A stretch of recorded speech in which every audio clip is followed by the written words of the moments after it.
Caminantes camino. Nos encontramos con Aldous Huxley, Un mundo feliz.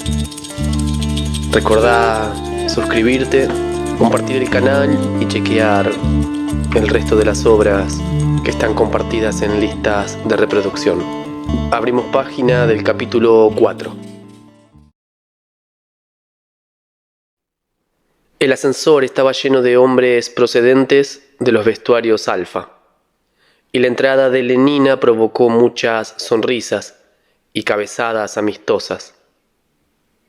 Lenina era una chica muy popular, y en una u otra ocasión había pasado alguna noche con casi todos ellos.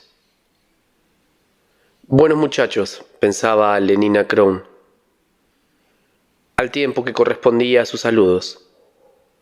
Encantadores, sin embargo. Hubiese preferido que George Edsel no tuviera las orejas tan grandes. Quizá le habían administrado una gota de más de paratiroides en el metro 328. Y mirando a Benito Hoover, no podía menos que recordar que era demasiado peludo cuando se quitó la ropa. Al volverse con los ojos un tanto entristecidos por el recuerdo de la rizada negrura de Benito, vio en un rincón el cuerpecillo canijo y el rostro melancólico de Bernard Marx. «Bernard», exclamó acercándose a él, «te buscaba». Su voz sonó muy clara por encima del zumbido del ascensor. Los demás se volvieron con curiosidad. «Quería hablarte de nuestro plan de Nuevo México». Por el rabillo del ojo vio que Benito Hoover se quedaba boquiabierto de asombro. «No me sorprendería que esperara que le pidiera por ir con él otra vez», se dijo Lenina. Luego, en voz alta y con más valor todavía, prosiguió. «Me encantaría ir contigo toda una semana, en julio». En todo caso, estaba demostrando públicamente su infidelidad para con Henry. Fanny debería aprobárselo, aunque se tratara de Bernard. «Es decir, si todavía sigues deseándome», acabó Lenina, dirigiéndole la más deliciosamente significativa de sus sonrisas. Bernard se sonrojó intensamente. «¿Por qué?», se preguntó Lenina, asombrada pero al mismo tiempo conmovida por aquel tributo a su poder. «¿No sería mejor hablar de ello en cualquier otro sitio?», tartajeó Bernard, mostrándose terriblemente turbado. «Como si le hubiese dicho alguna inconveniencia», pensó Lenina. «No se mostraría más confundido si le hubiese dirigido una broma sucia, si le hubiese preguntado quién es su madre, o algo por el estilo. Me refiero a que con toda esta gente por aquí». La carcajada de Lenina fue franca y totalmente ingenua. «Qué divertido eres», dijo, y de veras lo encontraba divertido. «Espero que cuando menos me avises con una semana de antelación», prosiguió en otro tono. «Supongo que tomaremos el cohete azul del Pacífico. Despega de la torre de Charing T o de Hampstead».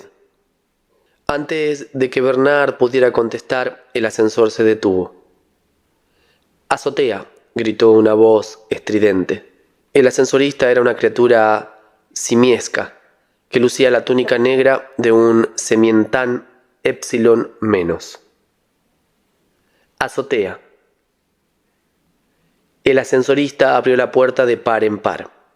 La cálida gloria de la luz de la tarde le sobresaltó y le obligó a parpadear. «Oh, azotea», repitió como en éxtasis. Era como si súbita y alegremente hubiese despertado de un sombrío y anonadante sopor. «Azotea». Con una especie de perruna y expectante adoración, Levantó la cara para sonreír a sus pasajeros. Entonces sonó un timbre, y desde el techo del ascensor un altavoz empezó, muy suave pero imperiosamente a la vez, a dictar órdenes. «Baja», dijo, «baja. Planta 18ª. Baja, baja. Planta 18ª. Baja, baja». El ascensorista cerró de golpe las puertas, pulsó un botón e inmediatamente se sumergió de nuevo en la luz crepuscular del ascensor, la luz crepuscular de su habitual estupor. En la azotea reinaban la luz y el calor. La tarde veraniega vibraba al paso de los helicópteros que cruzaban los aires, y el ronroneo más grave de los cohetes aéreos que pasaban veloces, invisibles, a través del cielo brillante. Era como una caricia en el aire suave. Bernard Marx hizo una aspiración profunda. Levantó los ojos al cielo, miró luego hacia el horizonte azul y finalmente al rostro de Lenina. ¡Qué hermoso! Su voz temblaba ligeramente. «Un tiempo perfecto para el golf de obstáculos», contestó Lenina. «Y ahora tengo que irme corriendo, Bernard. Henry se enfada si le hago esperar. Avísame la fecha con tiempo». Y agitando la mano, Lenina cruzó corriendo la espaciosa azotea en dirección a los cobertizos. Bernard se quedó mirando el guiño fugitivo de las medias blancas, las atesadas rodillas que se doblaban en la carrera con vivacidad, una y otra vez, y la suave ondulación de los ajustados cortos pantalones de pana bajo la chaqueta verde botella. En su rostro aparecía una expresión dolorida. «Estupenda chica», dijo una voz fuerte y alegre detrás de él. Bernard se sobresaltó y se volvió en redondo. El rostro regordete y rojo de Benito Hoover le miraba sonriendo desde arriba, sonriendo con manifiesta cordialidad. Todo el mundo sabía que Benito tenía muy buen carácter. La gente decía de él que hubiese podido pasar toda la vida sin tocar para nada el soma. La malicia y los malos humores, de los cuales los demás debían tomarse vacaciones, nunca lo afligieron.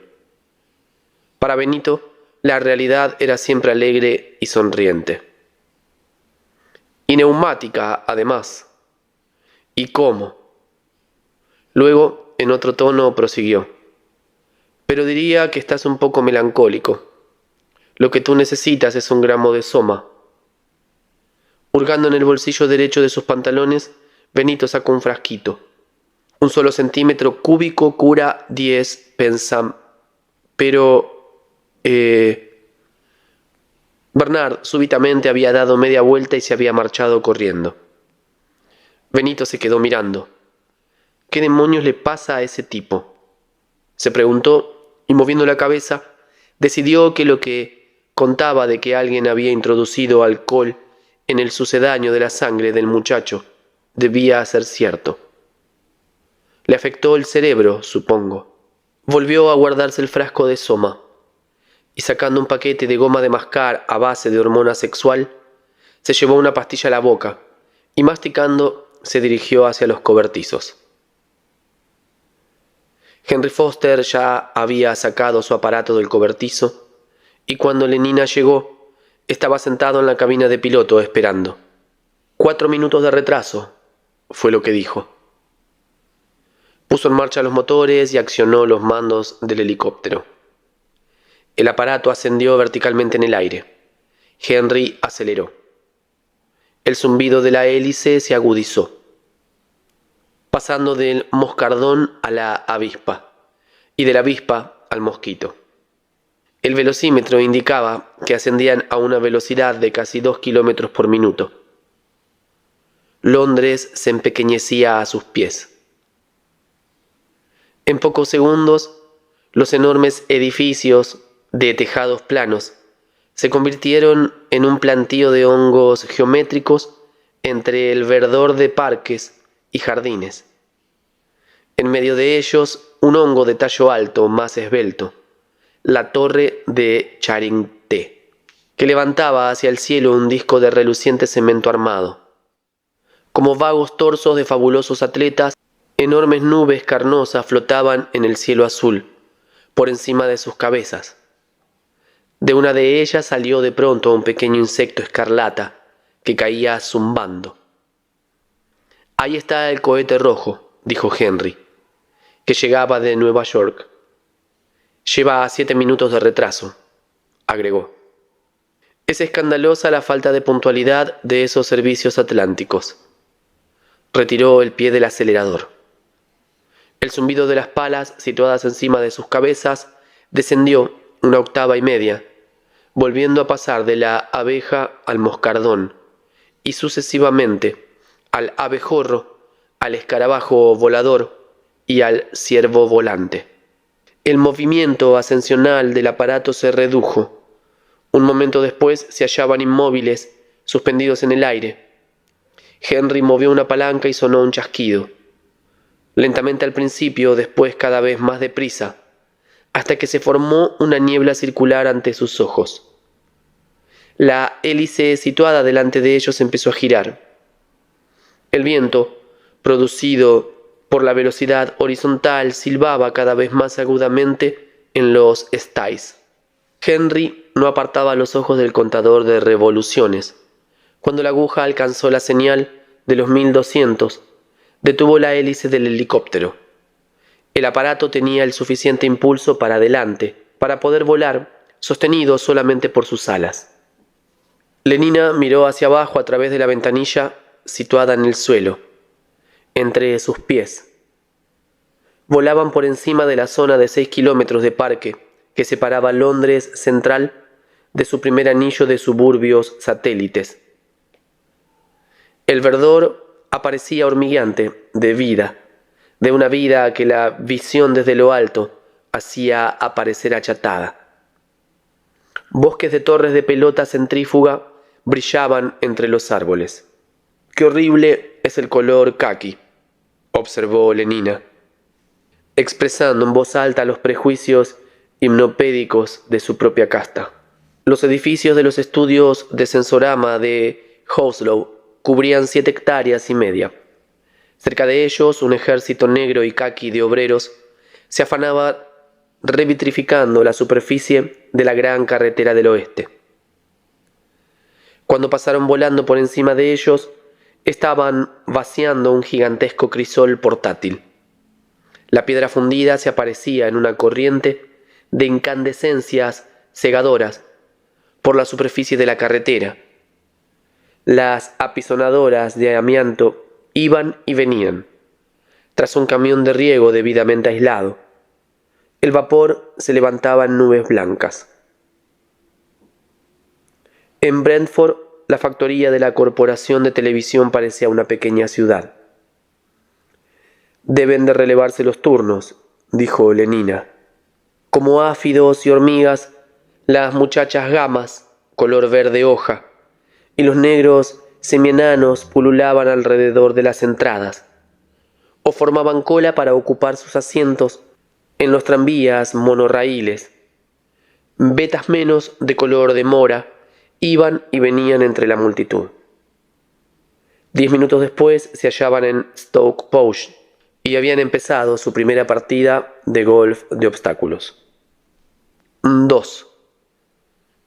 Bernard cruzó la azotea con los ojos bajos casi todo el tiempo, o desviándolos inmediatamente si por azar tropezaban con alguna criatura humana.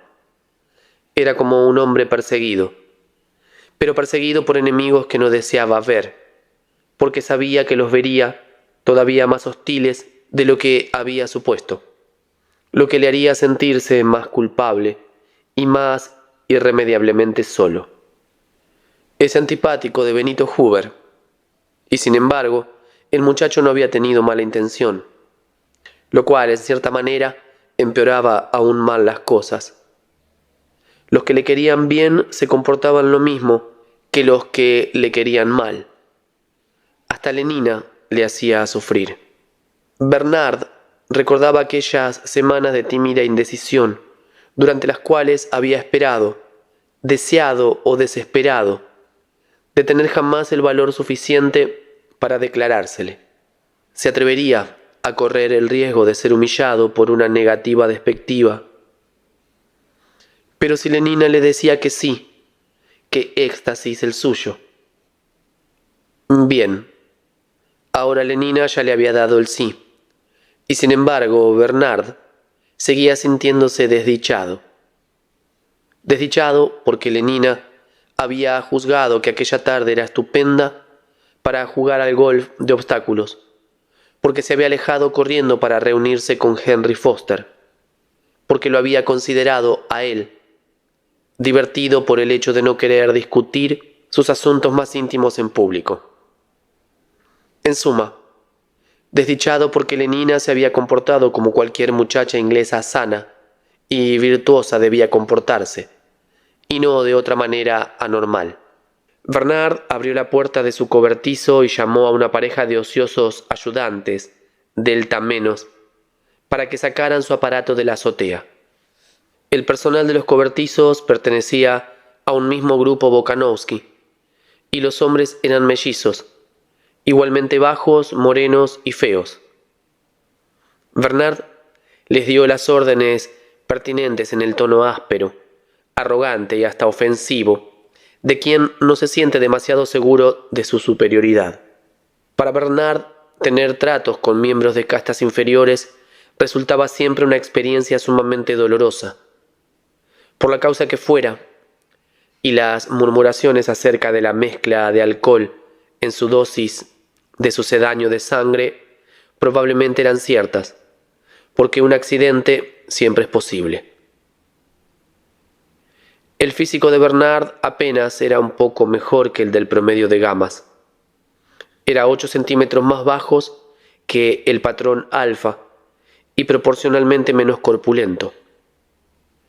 El contacto con los miembros de las castas inferiores le recordaba siempre dolorosamente su insuficiencia física. Yo soy yo, y desearía no serlo. La conciencia que tenía de sí mismo era muy aguda y dolorosa. Cada vez que se descubría a sí mismo, mirando horizontalmente, y no de arriba abajo a la cara de un delta, se sentía humillado. Le trataría aquel ser con el respeto debido a su casta. La incógnita lo atormentaba. No sin razón, porque los gamas, los deltas y los epsilones habían sido condicionados de modo que asociaran la masa corporal con la superioridad social. De hecho, un débil prejuicio hipnopédico en favor de las personas voluminosas era universal.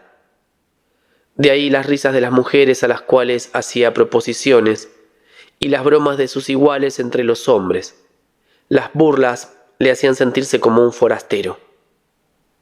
Y sintiéndose como un forastero, se comportaba como tal, cosa que aumentaba el desprecio y la hostilidad que suscitaban sus defectos físicos, lo cual, a su vez, acrecentaba su sensación de soledad y extranjería. Un temor crónico a ser desairado le inducía a eludir la compañía de sus iguales y a mostrarse excesivamente consciente de su dignidad en cuanto se refería a sus inferiores. Cuán amargamente envidiaba a hombres como Henry Foster y Benito Hoover. Perezosamente, o así se le pareció a él, y a regañadientes, los mellizos sacaron su avión a la azotea. «Deprisa», dijo Bernard, irritado. Uno de los dos hombres lo miró. Era una especie de bestial irrisión lo que Bernard captó en aquellos ojos grises sin expresión. «¡Deprisa!», gritó más fuerte. Y en su voz sonó una desagradable ronquera. Subió al avión, y un minuto después volaba en dirección sur hacia el río. Las diversas oficinas de propaganda y la escuela de ingeniería emocional se albergaban en un mismo edificio de 60 plantas en Fleet Street. En los sótanos y en los pisos bajos se hallaban las prensas y las redacciones de los 3 grandes diarios londinenses: el Radio Horario, el periódico de las clases altas; la Gaceta Gama, verde pálido; y el Espejo Delta, impreso en papel caqui y exclusivamente con palabras de una sola sílaba. Después venían las oficinas de propaganda por televisión, por sensorama y por voz y música sintéticas, respectivamente. 22 pisos de oficinas. Encima de estos se hallaban los laboratorios de investigación y las salas almohadillas en las cuales los escritores de pistas sonoras y los compositores sintéticos realizaban su delicada labor. Los 18 pisos superiores estaban ocupados por la Escuela de Ingeniería Emocional. Bernard aterrizó en la azotea de la Casa de la Propaganda y se apeó de su aparato. «Llama a Mr. Helmholtz Watson», ordenó al portero Gama más, «y dile que Mr. Bernard Marx le espera en la azotea». Se sentó y encendió un cigarrillo. Helmholtz Watson estaba escribiendo cuando le llegó el mensaje. «Dile que voy inmediatamente», contestó, y colgó el receptor. Después, volviéndose hacia su secretaria, prosiguió en el mismo tono oficial e impersonal: «Usted se ocupará de retirar mis cosas». E ignorando la luminosa sonrisa de la muchacha, se levantó y se dirigió vivamente hacia la puerta. Era un hombre corpulento, de pecho abombado, espaldas anchas, macizo, y sin embargo rápido en sus movimientos, ágil, flexible. La fuerte y bien redondeada columna de su cuello sostenía una cabeza muy bien formada. Tenía los cabellos negros y rizados y los rasgos faciales muy marcados. Su postura era agresiva, enfática. Era guapo y, como su secretaria nunca se cansaba de repetir, era centímetro a centímetro el prototipo de Alfa más. Profesor en la Escuela de Ingeniería Emocional, Departamento de Escritura. En los intervalos de sus actividades profesorales ejercía como ingeniero de emociones. Escribía regularmente para el Radio Horario, componía guiones para el Sensorama y tenía un certero instinto para los slogans y las aleluyas hipnopédicas. Competente era el veredicto de sus superiores. Y moviendo la cabeza y bajando significativamente la voz, añadían: «Quizá demasiado competente». Sí, un tanto demasiado. Tenían razón. Un exceso mental había producido en Helmholtz Watson efectos muy similares a los que en Bernard Marx eran el resultado de un defecto físico. Su inferioridad ósea y muscular había aislado a Bernard de sus semejantes, y aquella sensación de separación que era, en relación con los estándares normales, un exceso mental, se convirtió a su vez en causa de una separación más acusada. Lo que hacía a Helmholtz tan incómodamente consciente de su propio yo y de su soledad era su desmedida capacidad. Lo que los dos hombres tenían en común era el conocimiento de que eran individuos, pero en tanto que la deficiencia física de Bernard había producido en él durante toda su vida aquella conciencia de ser diferente, Helmholtz Watson no se había dado cuenta hasta fecha muy reciente de su superioridad mental y de su consiguiente diferenciación con respecto a la gente que le rodeaba. Aquel campeón de pelota sobre pista móvil, aquel amante infatigable, se decía que había tenido 640 amantes diferentes en menos de 4 años. Aquel admirable miembro de comité, que se llevaba bien con todo el mundo, había comprendido súbitamente que el deporte, las mujeres y las actividades comunales se hallaban, en lo que a él se refería, únicamente en segundo término, En el fondo le interesaba otra cosa. ¿Pero qué? Este era el problema que Bernard había ido a discutir con él. O mejor, puesto que Helmholtz llevaba siempre todo el peso de la conversación, a escuchar cómo, una vez más, lo discutía a su amigo. 3 muchachas encantadoras de la oficina de propaganda mediante la voz sintética le cortaron el paso cuando salió del ascensor. Querido Helmholtz, ven con nosotras a una cena campestre en Exmoor. Lo rodeaban, implorándole. Pero Helmholtz movió la cabeza y se abrió paso. No. No invitamos a ningún otro hombre. Pero Helmholtz no se dejó convencer ni siquiera por esta deliciosa perspectiva. No, repitió. Tengo que hacer. Y siguió avanzando resueltamente. Las muchachas lo siguieron, y hasta que hubo subido al avión de Bernard no abandonaron la persecución, y no sin reproches. Esas mujeres, exclamó, al tiempo que el aparato ascendía en los aires. Esas mujeres. Movió la cabeza y frunció el ceño. Son terribles. Bernard hipócritamente se mostró de acuerdo, aunque en el fondo no hubiese deseado otra cosa que poder tener tantas amigas como Helmholtz, y con idéntica facilidad. De pronto se sintió impulsado a vanagloriarse. Me llevaré a Lenina Crown a Nuevo México conmigo, dijo en un tono que quería parecer indiferente. Sí, dijo Helmholtz, sin el menor interés. Y tras una breve pausa prosiguió. Desde hace 1 o 2 semanas he dejado los comités y las muchachas. No puedes imaginarte el alboroto que ello ha producido en la escuela. Y sin embargo, creo que ha merecido la pena.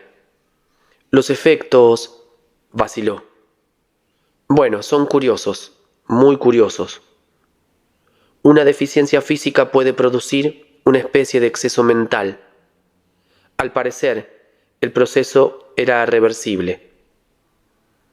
Un exceso mental podía producir, en bien de sus propios fines, la voluntaria ceguera y sordera de la soledad deliberada, la impotencia artificial del ascetismo. El resto del breve vuelo transcurrió en silencio. Cuando llegaron, se hubieron acomodado en los divanes neumáticos de la habitación de Bernard. Helmholtz reanudó su disquisición. Hablando muy lentamente preguntó: ¿No has tenido nunca la sensación de que dentro de ti había algo que solo esperaba que le dieras una oportunidad para salir al exterior? Una especie de energía adicional que no empleas. Como el agua que se desploma de una cascada en lugar de caer a través de las turbinas. Y miró a Bernard interrogadoramente.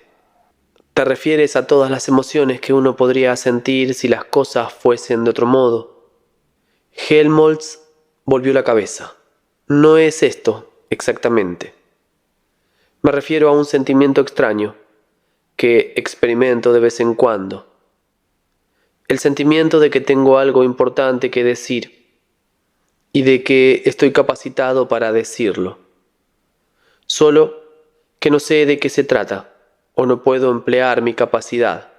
Si hubiese alguna otra manera de escribir o alguna otra cosa sobre la cual escribir. Guardó silencio unos instantes y al fin prosiguió. Soy muy experto en la creación de frases. Encuentro esa clase de palabras que le hacen saltar a uno como si se hubiese sentado en un alfiler, que parecen nuevas y excitantes aun cuando se refieran a algo que es hipnopédicamente obvio. Pero esto no me basta. No basta que las frases sean buenas. También debe ser bueno lo que se hace con ellas. Pero lo que tú escribes es útil, Helmholtz. Para lo que está destinado, sí. Se encogió de hombros Helmholtz. Pero su destino es tan poco trascendente. No son cosas importantes. Y yo tengo la sensación de que podría hacer algo mucho más importante. Sí, y más intenso, más violento. ¿Pero qué? ¿Qué se puede decir que sea más importante? ¿Y cómo se puede ser violento tratando de las cosas que esperan que uno escriba? Las palabras pueden ser como los rayos X, si se emplean adecuadamente. Pasan a través de todo. Las lees y te traspasan. Esta es una de las cosas que intento enseñar a mis alumnos, a escribir de manera penetrante. Pero ¿de qué sirve que te penetre un artículo sobre un canto de comunidad? O la última mejora en los órganos de perfumes. Además, es posible hacer que las palabras sean penetrantes como los rayos X, más potentes, cuando se escribe acerca de cosas como estas. ¿Cabe decir algo acerca de nada? A fin de cuentas, este es el problema. Silencio, dijo Bernard. Creo que hay alguien en la puerta, susurró. Helmholtz se puso en pie, cruzó la estancia de puntillas y con un movimiento rápido y brusco abrió la puerta de par en par. Naturalmente, no había nadie. Lo siento, dijo Bernard sintiéndose en ridículo. Supongo que estoy un poco nervioso. Cuando la gente empieza a sospechar de uno, acabas por sospechar también de todos. Se pasó una mano por los ojos, suspiró y su voz se hizo quejumbroso. Se justificaba. Si supieras todo lo que he tenido que aguantar últimamente, dijo casi llorando. Y la marea ascendente de su autocompasión era como si se hubiese derrumbado la presa de un embalse. Si lo supieras. Helmholtz escuchaba con cierta sensación de incomodidad. Pobrecillo Bernard, se dijo. Pero al mismo tiempo se sentía avergonzado por su amigo. Bernard debía dar muestras de tener un poco más de orgullo. Final del capítulo número 4. Muchas gracias por la compañía. Nos damos cita para leer próximamente el capítulo número 5. Te espero en la próxima lectura. Un gran abrazo.